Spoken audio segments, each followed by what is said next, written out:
Hello students, तो आज हम बात करना चाहते हैं उन ड्रग्स के बारे में जिनका एक प्रोमिनेंट साइड इफ़ेक्ट है पेरिफेरल एडिमा कॉज करने का।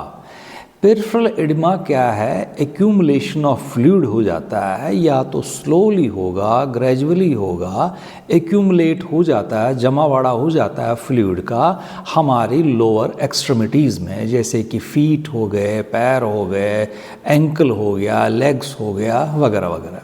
तो ये दिक्कत आ जाती है। तो अब उसके कुछ और कॉजेज़ भी हो सकते हैं, जैसे ड्यूरिंग प्रेगनेंसी हो गया, ड्यूरिंग इन्फेक्शंस हो गया, या कुछ मेडिकेशंस हम ख़ास तौर पर लेते हैं उनकी वजह से हो गया। तो इसमें कई कारण हो सकते हैं कि जैसे कि एक तो जो हमारी बॉडी का टोटल वाटर है उसको दो कंपार्टमेंट्स में बांटा जाता है। एक तो भाई हो गया इंट्रासेलुलर फ्लूइड कंपार्टमेंट, दूसरा हो गया एक्स्ट्रा सेलुलर फ्लूइड कंपार्टमेंट।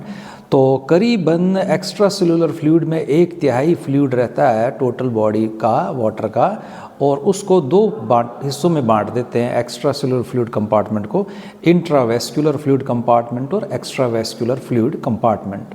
तो जब भी इन फ्लूइड कंपार्टमेंट्स में इस वाटर का इम्बैलेंस 19-20 हो जाता है तो एडिमा डेवलप हो जाता है, क्योंकि आम तौर पर ये रिलेटेड टू वेन्स ही मान के चलते हैं, वेनस इनसफिशिएंसी उसको कहते हैं। अब जो भी है, अब कुछ ड्रग्स के नाम जो हैं ख़ास तौर पर एंटी हाइपरटेंसिव्स, उसमें से कैल्शियम चैनल ब्लॉकर्स, उसमें प्रोमिनेंट है एम्लोडिपिन, और उससे जो भी रिलेटेड ड्रग्स है कैल्शियम चैनल ब्लॉकर क्लास के अंदर, ये बीपी तो डाउन कर लेते हैं, मगर कुछ टाइम बाद एम्लोडिपिन से एंकल फुट की स्वेलिंग वगैरह हो जाती है, धीरे धीरे डेवलप हो जाती है, और ख़ास तौर पर जब हम डोज वगैरह इंक्रीज़ कर लेते हैं।